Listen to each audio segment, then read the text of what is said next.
말씀은 로마서 5장 1절로 11절까지 보시겠습니다. 신약성경 245페이지 로마서 5장 1절로 11절까지 함께 읽겠습니다. 그러므로 우리가 믿음으로 의롭다 하심을 받았으니 우리 주 예수 그리스도로 말미암아 하나님과 화평을 누리자. 또한 그로 말미암아 우리가 믿음으로 서 있는 이 은혜에 들어감을 얻었으며 하나님의 영광을 바라고 즐거워하느니라. 다만 이뿐 아니라 우리가 환난 중에도 즐거워하나니 이는 환난은 인내를, 인내는 연단을, 연단은 소망을 이루어주는 줄 알기로다. 소망이 우리를 부끄럽게 하지 아니함은 우리에게 주신 성령으로 말미암아 하나님의 사랑이 우리 마음에 부음바 됨이니 우리가 아직 연약할 때에 계약대로 그리스도께서 경건하지 않는 자를 위하여 죽으셨도다. 의인을 위하여 죽는 자가 쉽지 않고 선인을 위하여 용감히 죽는 자가 혹 있거니와 우리가 아직 죄인 되었을 때에 그리스도께서 우리를 위하여 죽으심으로 하나님께서 우리에 대한 자기의 사랑을 확정하셨느니라. 그러면 이제 우리가 그의 피로 말미암아 의롭다 하심을 받았으니 또 그로 말미암아 진노하심에서 구원을 받을 것이니 곧 우리가 원수 되었을 때에 그의 아들의 죽으심으로 말미암아 하나님과 화목하게 되었은즉 화목하게 된 자로서는 또 그의 살아나심으로 말미암아 구원을 받을 것이니라. 그뿐 아니라 이제 우리로 화목하게 하신 우리 주 예수 그리스도로 말미암아 하나님 안에서 또한 즐거워하느니라. 아멘. 오늘 가지신 말씀 하나님의 사랑 때문에 사순절 18번째 날 말씀을 읽겠습니다. 교재를 읽겠습니다. 존 스토트 박사는 하나님의 사랑에 대하여 말하기를 부모에게 사랑받고 있다는 확신을 어린아이의 정서 발전에 필수적입니다.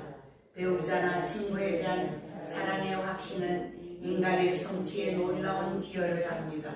그리고 하나님의 사랑에 대한 확신은 훨씬 더 풍부한 복을 가져옵니다.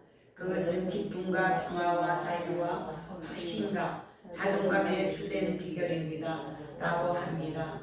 오늘 본문에 보면 우리는 5절에 우리가 아직 연약할 때에 라는 것을 병들어서 약할 때로 의미하는 것이 아니라 하나님의 법을 지킬 만한 능력이 전혀 없음을 의미합니다. 그래서 하나님이 기뻐하시는 일을 전혀 할 수 없고 제약된 자리에서 도무지 빠져나올 수 없는 무능력한 상태를 의미합니다. 도덕적으로도 무능하고 영적으로도 무능하고 유혹과 죄가 공격해와도 무방비로 무너지는 고마는 상태를 의미합니다. 결론적으로 스스로 구원에 이룰 수 없는 상태입니다.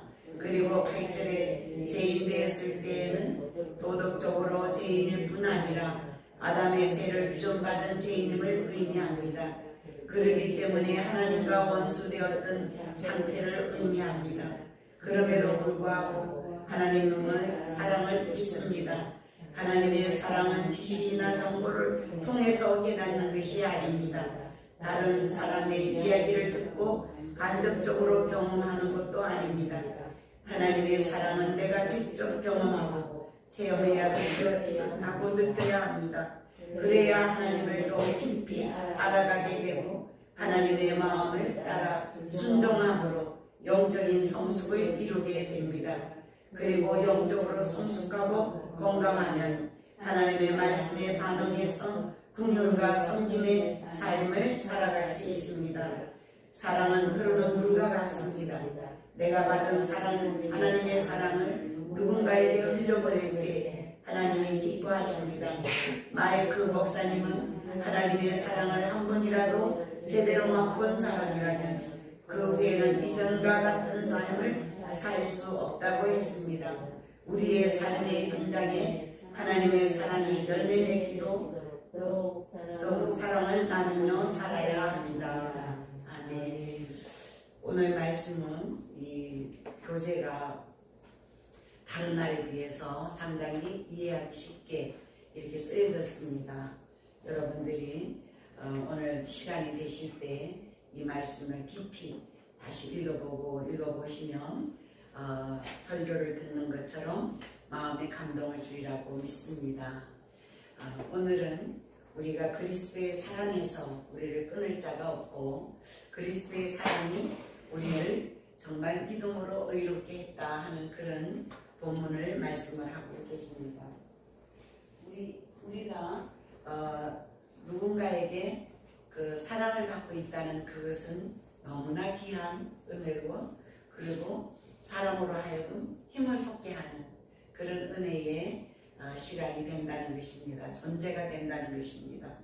오늘 말씀에도 있듯이 어린 아이 때 부모의 사랑을 온전히 많이 받고 자란 아이들은 자라면서 이렇게 자긍심이 강해지고 그리고 무엇을 하든지 자신감이 넘치고 그리고 창의적이 되고 이렇게 된다는 것을 우리가 깨달을 수 있습니다. 그러나 어릴 때부터 총을 많이 받고 그리고 자꾸 무엇인가 지적을 당하고 그런 어린아이는 자라면서 우울증이 많이 오게 되고 그리고 자신감이 없어지고 세상에서 나 혼자인가 보다 하는 외로움을 느끼게 되는 그런 성장 과정을 우리가 익히 알고 있으리라고 믿습니다. 오늘 우리가 사람을 이렇게 사랑하고 창조하고 기를 때도 이러할지인데 하나님의 사랑이 우리에게 있다는 것은 우리로 하여금 그 모든 것을 부모가 줄 수 없는 사랑, 어머니가 줄 수 없는 사랑, 세상이 줄 수 없는 모든 사랑을 우리에게 주고 있다는 것을 다시 한번 인식시키는 그런 말씀이 됩니다.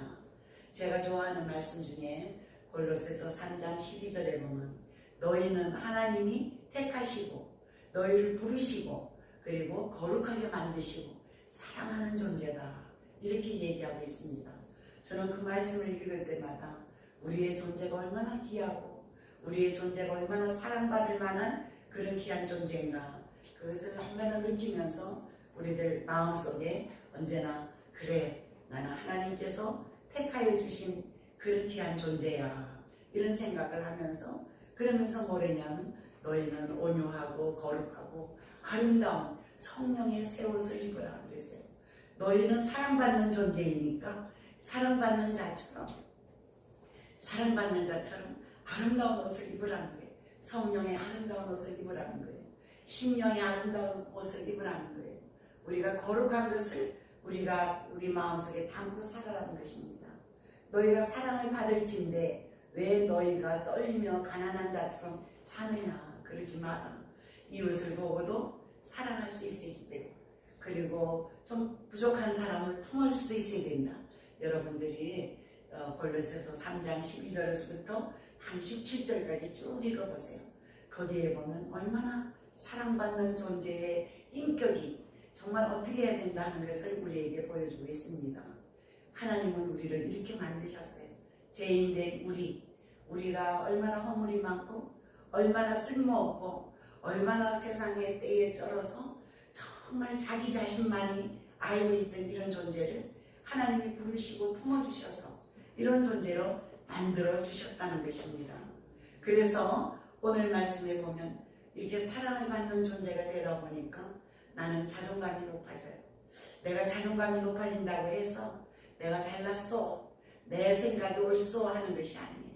내가 자존감이 높아질수록 어떤 마음을 가지게 되느냐, 내 마음이 넉넉해지는 거예요. 온유함이 생기는 거예요. 온유함이라는 것은 너무 귀한 말씀이에요. 온유라는 것은 그냥 평온하고 기쁘고 감사한 그런 존재가 아니라 정말 길들여진, 정말 그래서 뛰어다니던 야생 말 같은 우리를 그 손길에 의해서 정말 다듬어져서 아주 훈련된 그런 아주 경마가 된다는 것입니다. 이게 뭐냐 하면 우리는 세상에 내버려 둬 보세요. 얼마나 부족한 존재예요. 얼마나 험한 존재예요.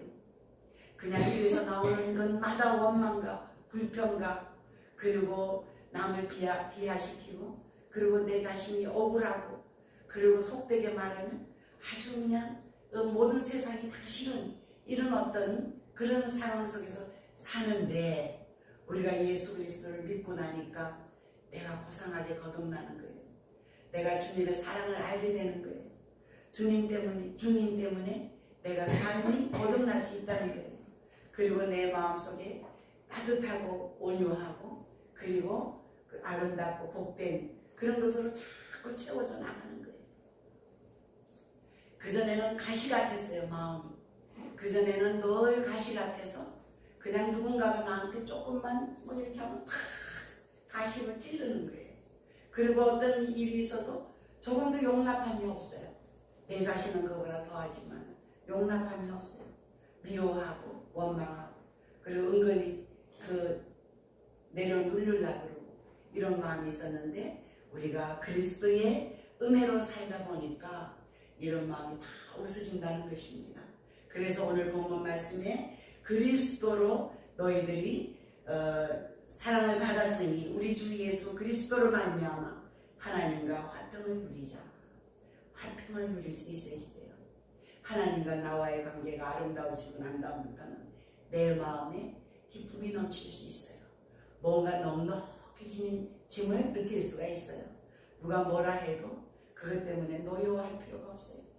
그럴 수도 있지. 그래, 그와 내가 형편이 틀리고 그와 내가 성격이 틀리고 그와 내가 삶이 틀리는데 그럴 수도 있지. 괜찮아. 이런 마음이 드는 거예요.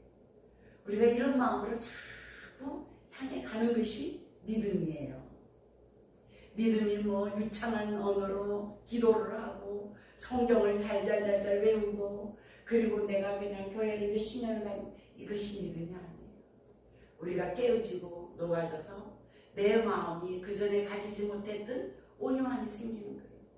내 마음속에서 넉넉함이 생기는 거예요. 내 마음속에 이해하는 마음이 생기는 거예요. 그리고 불쌍히 여기는 마음이 생기는 거예요. 여러분, 이것이 하나님께서 우리에게 주신 성령의 마음입니다. 우리가 60년대, 70년대에는 성령 받는다고 산에도 많이 가고 난리를 쳤어요. 방언을 못하면 교인들도 아닌 것처럼 성령 받지 못한 것처럼 이렇게 생각할 때도 있었어요. 물론 그것이 기틀이 되어서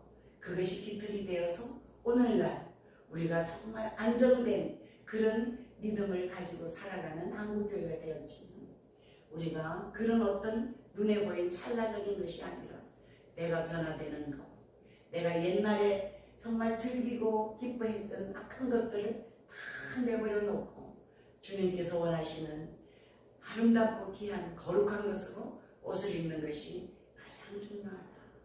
그런 얘기를 하고 있습니다. 화평을 누릴 수 있는 사람, 그런 사람이 진정한 그리스도의 사람들이라는 것입니다.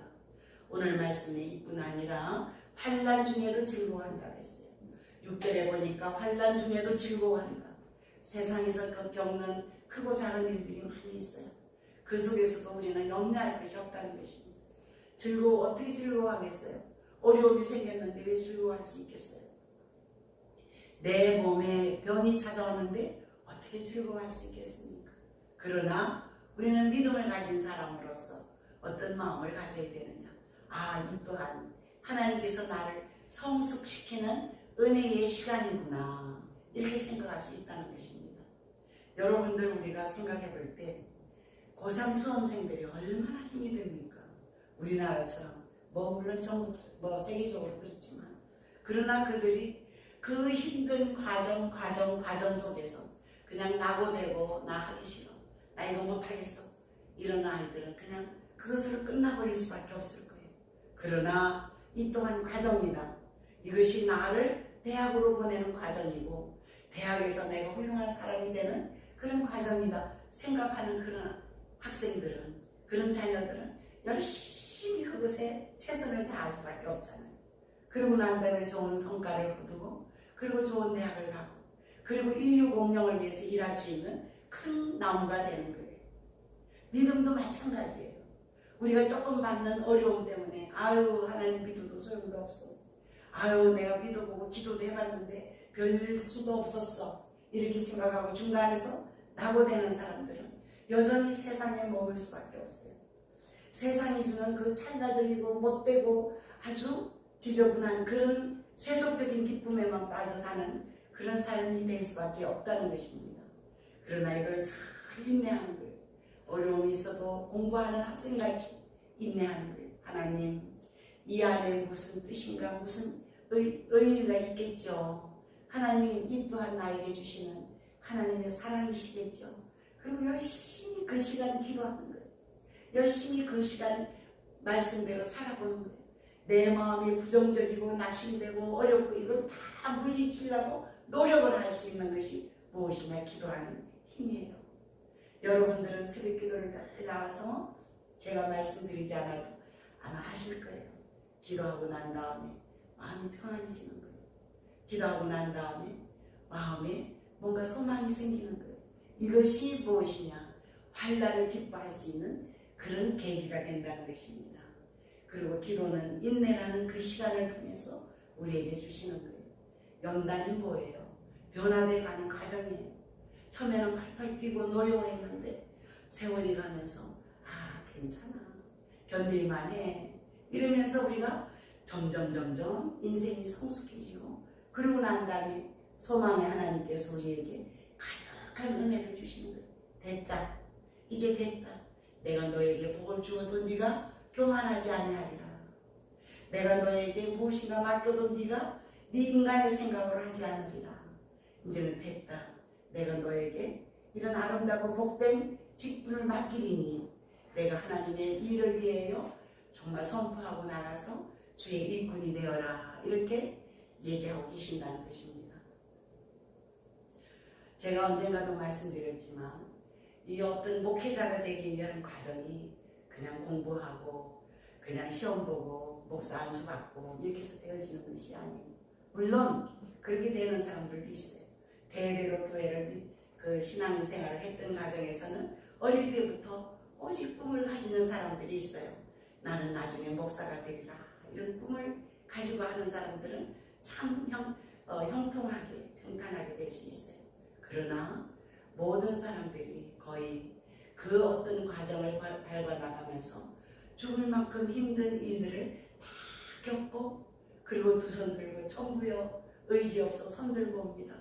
주 나를 박대하시면 나 어디로 가오리까 하는 그런 절절한 신앙 고백 후에 그리고 내가 하나님을 위해서 몸과 마음을 바치겠다 하는 그런 선서의 마음이 생긴다는 것입니다. 이것이 직업이 아니에요. 여러분들 목회자가 직업이라고 생각한다면 어떻게 이 일을 할 수 있겠어요? 어떻게 이렇게 정말 여러 가지로 제약을 당하는 이런 사회 속에서 목회자의 삶이 어떻게 그렇게 쉽겠습니까? 그래서 날마다 우리들이 살아가면서 영적인 거룩함과 영적인 충만함과 영적인 기쁨이 있기 때문에 이 길을 걸어가듯이 여러분들 삶 속에서 정말 이 현실과 맞닥뜨렸을 때 내가 현실의 어떤 것에 눈독을 들이고 그것을 따라서 살려고 하는 그런 세상적인 눈을 가지고 있다면 신앙이 점점 힘들어진다는 것입니다. 그래서 이왕 우리가 결단하고 믿었던 이 하나님을 바라볼 때 진정으로 아 주님 나를 위해서 십자가를 지시고 벌레만도 못한 나를 이끌어내셔서 오늘의 나를 이끌어 주시면 진심으로 감사합니다. 이 고백이 순간순간 일어날 수 있는 저와 여러분이 될 수 있기를 바라겠습니다. 네. 어느 소녀가 손님이 오기만 하면 어디 이렇게 자기가 품고 있는 인형을 갖고 와요. 그래서 인형을 자꾸 보여주면서 얘기를 합니다. 아저씨 이 인형 참 예쁘죠? 그리고 어떤 엄마 친구가 오면 아줌마 이 인형 참 예쁘죠? 이렇게 소녀가 자꾸 안고 다니면서 인형을 보여주는 거예요. 그런데 어른들의 눈으로 이렇게 보니까 그 인형이 다 떨어진 아주 낡은 인형이에요. 눈알도 빠지고 그리고 손도 뭐 이렇게 실밥이 막 나오고 때도 꼬질꼬질하고 막 이런 인형이에요. 그래서 그 인형을 안고 다니면서 애원하듯이 얘기합니다. 아줌마 이 인형 이쁘죠? 이쁘다고 얘기해 주세요. 아저씨 이 인형 이쁘죠? 친구가 와도 이 인형 꼭 안고 있는 거예요. 그래서 어느 날 그 엄마의 친구분이 물어봤습니다. 아가야, 너는 이 인형이 정말 예쁘니? 이렇게 물어봤어요. 내가 볼 때는 인형이 너무나 다 떨어지고 때도 많고 그리고 눈알도 빠지고 하나도 안 이쁜데 왜 인형을 안고 자꾸만 이쁘다고 그러냐? 이 아이의 정신 상태를 좀 의심하면서 그렇게 물어봤어요. 그랬더니 아이가 조용히 침묵을 하는 거예요. 그러면서 대답을 합니다. 아줌마, 나도 이 인형이 얼마나 보기 싫고 얼마나 때가 묻었고 얼마나 실밥이 떨어져 너덜너덜 하는 것을 알아요. 그렇지만 내가 이 인형을 이뻐하지 아니하면 이 인형은 금방 쓰레기통에 던져지는 그런 물건이 될 거예요. 그래서 나는 이 인형을 지켜주고 싶어요. 엄마가 맨날 더럽다고 갖다 버리자 하지만 나는 이 인형을 안고 정말 나만이라도 이 인형을 이뻐해 줘야지. 이 인형이 인형으로서 살아남을 수 있기 때문에 나는 이 인형을 이뻐하는 거예요. 아줌마도 이뻐해 주세요. 이렇게 얘기하는 거예요. 무슨 뜻인지 아시겠죠?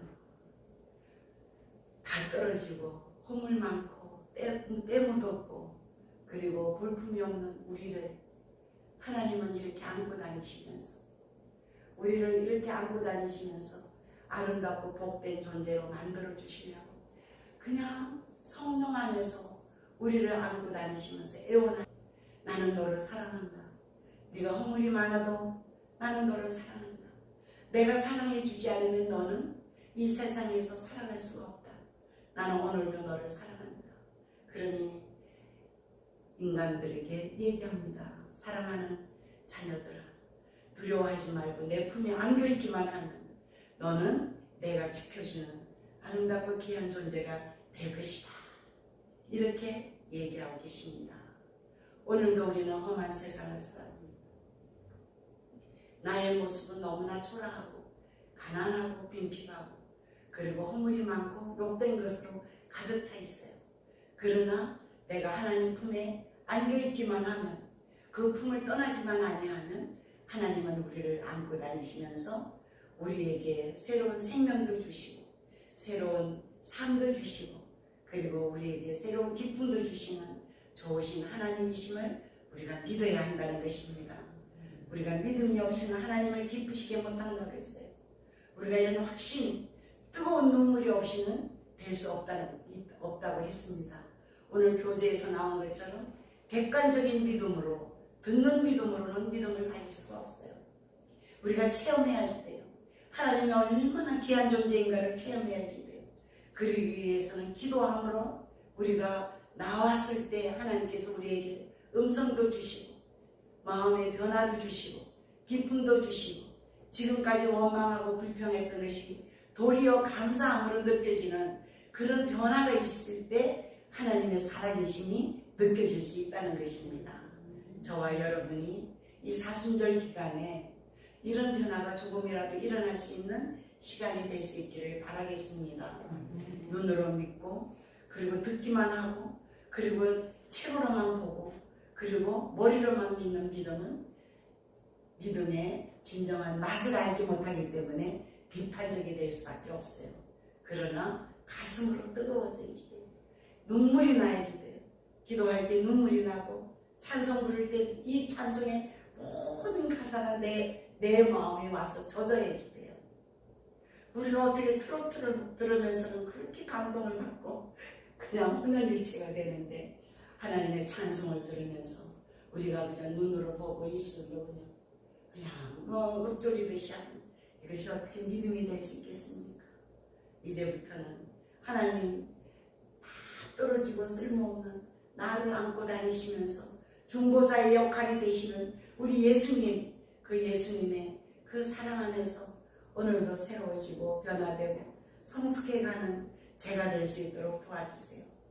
나의 나된 모습은 사라지고 오직 주님께서 기뻐하는 모습으로 살아갈 수 있는 제가 될 수 있도록 도와주세요. 기도하면서 오늘도 조금씩 변화되는 한 발자국씩 주님 가까이 나가는 저와 여러분이 될 수 있기를 간절히 축원합니다. 기도하겠습니다. 고마우신 하나님, 은혜를